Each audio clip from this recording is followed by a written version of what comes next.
All right, so the Florida Gators lose to Ole Miss on the road, 34-24. And by God, I could sit here and be mad. The Florida Gators lost. They go to 3-7. They're not going to make a bowl game, which we all knew that wasn't going to happen. But you know what? I am not mad. Usually, I'm a guy that gets mad because Florida lost. Florida's without a head coach, which I think that makes it better, especially that you saw tonight. Top 10 team, Ole Miss ranked 7th in the country. And Florida competed. That's all I wanted to see. Last week, I wanted to see the same thing. I didn't see any competing.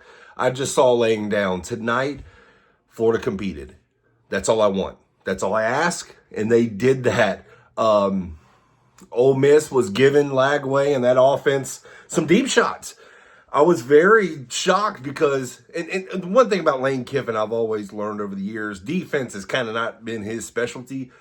And, I figured the game plan on just about any team with Lagway, you play too high safety, you make him make the intermediate throws.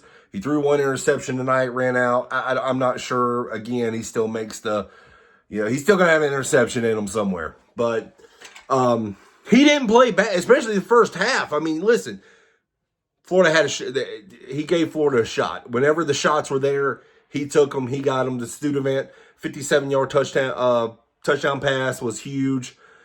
They competed tonight. The freaking defense played well.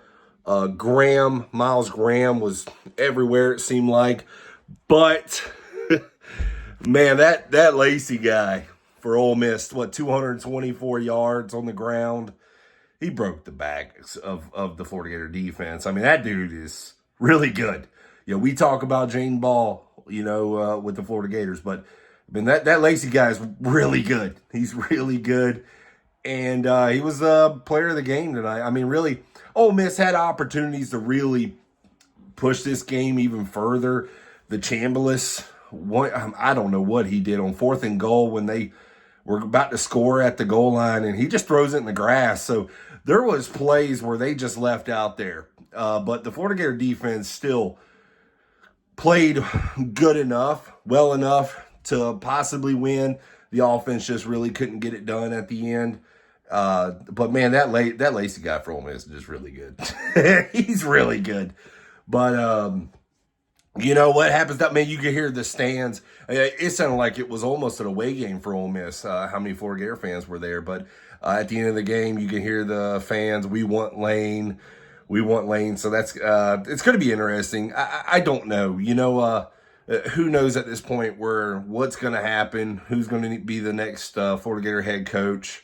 I do know James Franklin looks like he's in talks with Virginia Tech. So that's going to be off the board. I really wasn't hoping James Franklin was a get for Florida. I was like, I hope not. But you know what, man? The Florida Gators tonight, it was a 10-point victory for Ole Miss. But by God, the Florida Gator team can hang their heads high knowing that they competed with how many injuries they've got. I mean, especially on the offensive side. I mean, you're without your 1 and 2 receivers. Vernell Brown tried to give it a go tonight. He couldn't. Dallas Wilson, of course, is out. Was it Roger Kearney, offensive lineman, out? I mean, the Florida Gators were plagued, and they have been all year long. We're not sure about the strength and conditioning program at Florida, by the way. But it sounds like it's going to be a whole overhaul anyways, whoever comes in and gets this Florida Gator team. So, but they competed tonight. 2 more games. It's going to be Tennessee, then Florida State for Florida. And then this season will be a wrap. I think we're all just about ready for it. Florida Gators moved to 3-7 on the season after probably one of the worst seasons in Florida Gator history, thanks to Billy Napier. And you know what? It's probably the last time I'm ever going to say his name on this channel because he doesn't need any kind of... I'm not even going to say his name anymore. I'm done with that moron. And so hopefully after this year, Florida will not have a whole bunch of losing seasons again. I mean, because this is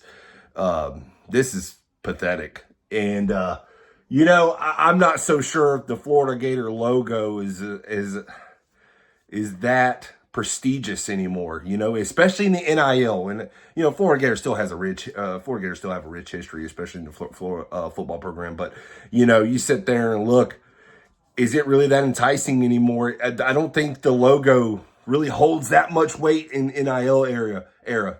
So, you know, I think it's about the money and what is Florida going to do, you know, moving forward. So, but something drastic's got to change. But, I mean, Florida hasn't been relevant in a long time. So that logo, you're going to have to get past that. They're going to have to make some money decisions.